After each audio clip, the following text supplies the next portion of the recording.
Hi guys. Kazi, say hello. Hi.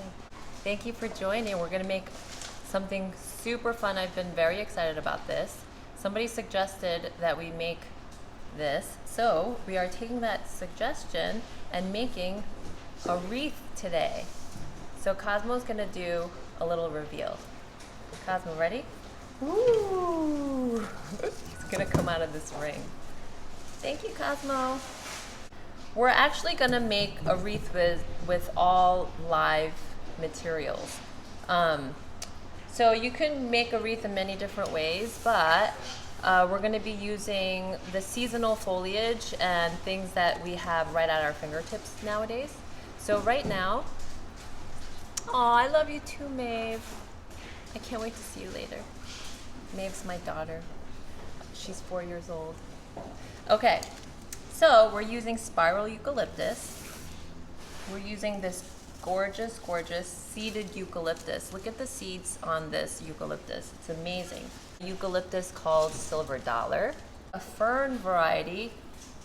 This is, we call it a foxtail fern. Maybe you've seen it at the nursery, but it grows like this in a plant. So cute. I love foxtail.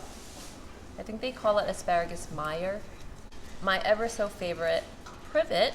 So this stayed in my cooler because we get a ton of this. We get like a giant bale of it. So this, when it first came, it was all green, like the berries were green, and then they were slightly turning black, and then now they've become even more black. So interesting. On my terrace, I have some sedum growing in one of the planters. So I just clipped this off, so I'm gonna accent it later on. I also have some grasses growing. Look at how junky this kind of looks right now, but we're gonna add it in and it'll look really cute. I'm gonna move these over and make some room for myself because we do need a little space for making a wreath. So the wreath rings come in so many different sizes, and you could actually get a wreath ring from Michael's or a supplier like, art supply stores. They come in a different size like that. I have this size. So today though, I wanted to use all natural materials. So I made my own ring. And you can do this with any branch materials that's bendable. And a lot of branches are bendable when they're fresh. So we had this curly willow in the cooler for a long time. And I actually made a wreath with curly willow. So you form a circle like this. This particular one, I made it with black dogwood pieces that I have. Like honestly, this is a junky bucket of branches that I have that we kind of stow away for something that we're gonna make.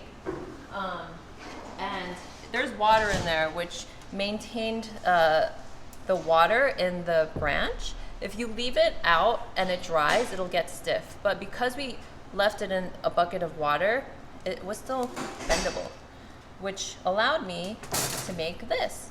So I probably used about 4 branches here, and I bound it with bind wire. I like using bind wire because it gives me a better grip. But when you're wreath making, the most important tool is a spool wire. So it needs to be in a spool so that when you're turning it over and over around all the materials that you're going to use, it's easy to handle. I'm going to start. I actually have these prepped already. I cut them a little shorter than how they come. So how we're going to start is just find a corner, and I'll make this a little bit of an asymmetrical. So I'm going to start out like here, okay? So when you first start, all you do is grab the wire, okay, and then put it around the ring, any point that you want to start, and then you just put it around the ring, secure it, and then twist, and then that's it. Now it's just going to stay. Okay, now I have this I'm holding it like this. Now it's going to be easy for me to either go this way or this way. Doesn't really matter. I like going this way, and I'll show you why. So I started out here, and then I'm gonna keep going down. So how I'm gonna do this is go like this direction, that direction, this direction, that direction, this direction. I'm gonna keep seeing what the shape of it is, and then adjust accordingly. Okay, and then I'm gonna use my next one over. I'm gonna go this way. I'm literally only twirling it once because all these stems are going to be bound. So when you keep on going, it's just going to get bound. So I don't need to go many times. Okay, so I'm going to go back this way and then pull the wire down and around like this. Okay, now I'm going to start putting in these fun foxtail fern. Okay, I'm gonna go along this way, and then when you see them bunched like this, just tie them up together. I could like smell the eucalyptus. It smells so gorgeous. Hold on, I'm gonna use this, and this will dry just like this. Okay. Go out this way. I'm going to do another little accent here. I'm going to pull it down. Okay, so far, this is the progress that I made. Okay, quick coverage already, right? So now I'm going to start getting into the other materials, just a little more texture. So how about I add in the seed of eucalyptus. Okay, and then I'm going to come back this way.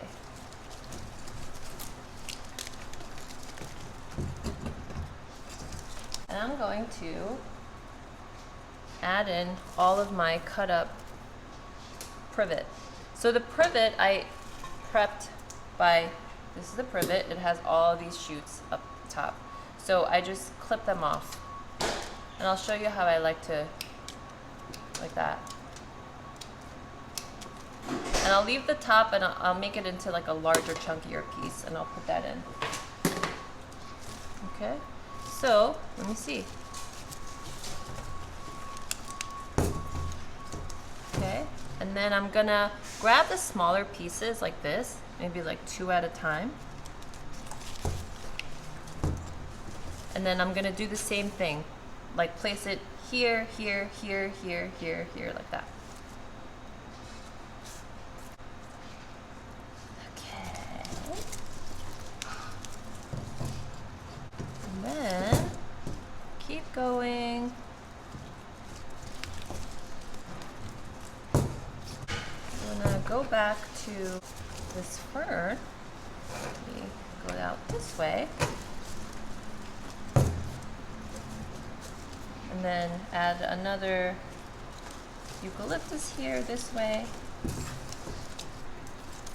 I used about 10 stems of eucalyptus and 5 stems of the asparagus here.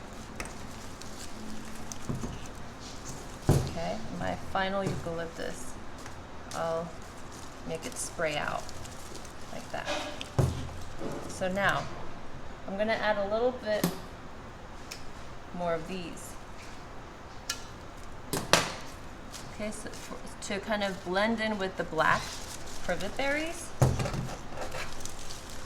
And the nice thing about all of these will dry really nicely.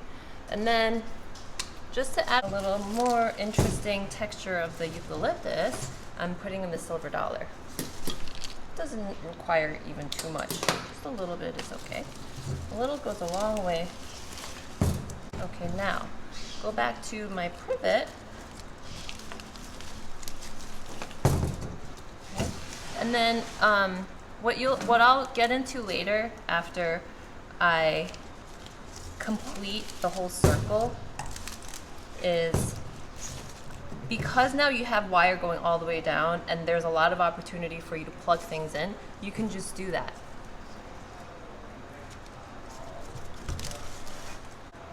And then I'll go this way. And then I'm going to put this off that way. I'm almost done with my materials. Just kind of put it together like this and then put it all in one chunky piece. Okay, so let's see where we are.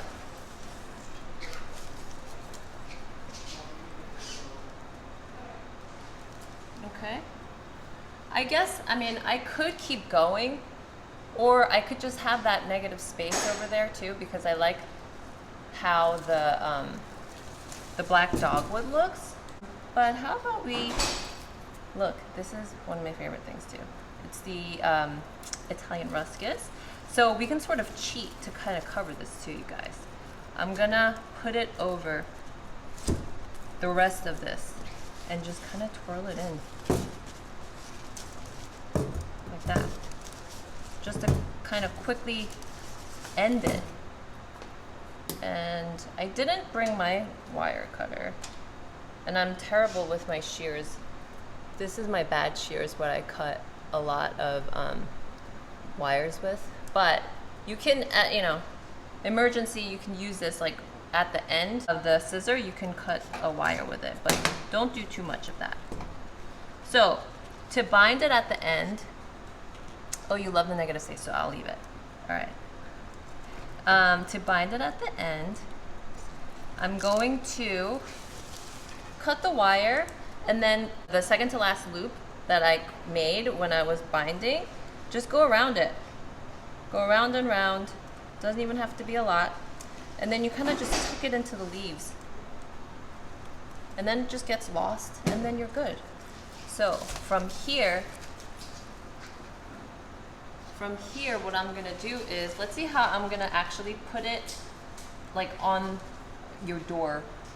Maybe I'll keep, I don't know, like this. And then so I'll put some chunky pieces of sedum on here and any other decoration. So I have this sedum, which I'm just gonna tuck in. And you'll find that when you tuck it in,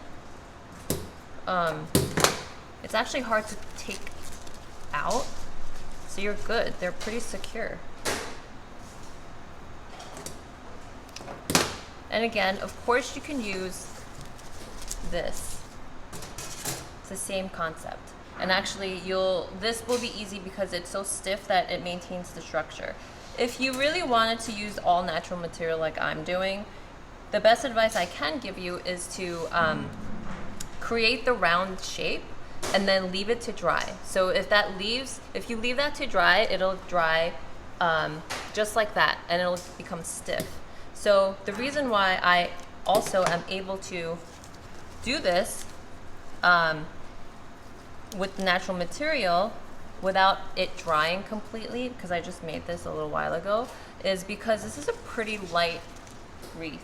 When you have other really heavy things, it will start to like bow and then make like a little bit of an egg shape. So if you are intending on doing a very like heavy, a lot of materials kind of leaf, then I do suggest that you use a ring. Okay? But I like to really use all natural material. And repurposing and recycling and all of that. Okay. And then, here. Then what I'll do is, look at all these. It looks so garbagey, but actually it's not. Because I will stick it in here. It'll create a little bit more texture. Oh, and you know what else I like to do? The spiral eucalyptus leaves are so strong, I actually just like stab it through the leaves.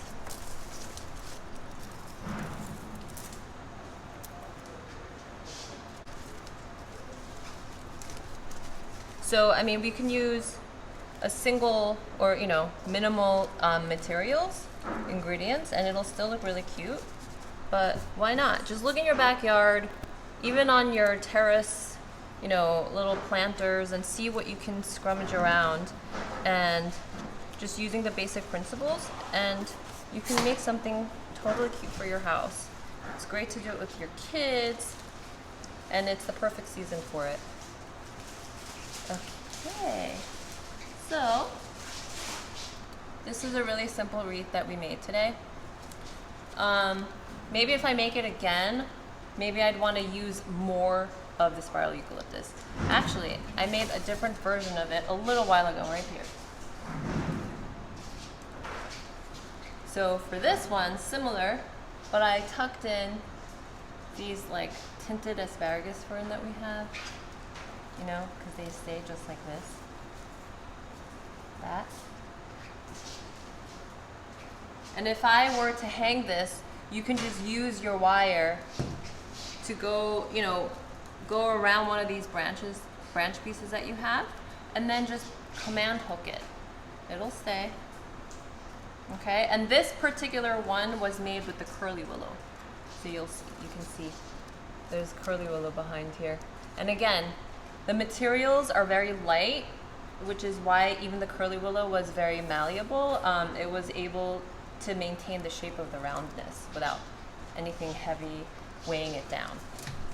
Okay, so thank you so much for joining. If you missed it and if you're just joining, I'm gonna post it and you can see again how easy and simple that took. All right guys, thank you so much again, and I will see you next week. Bye.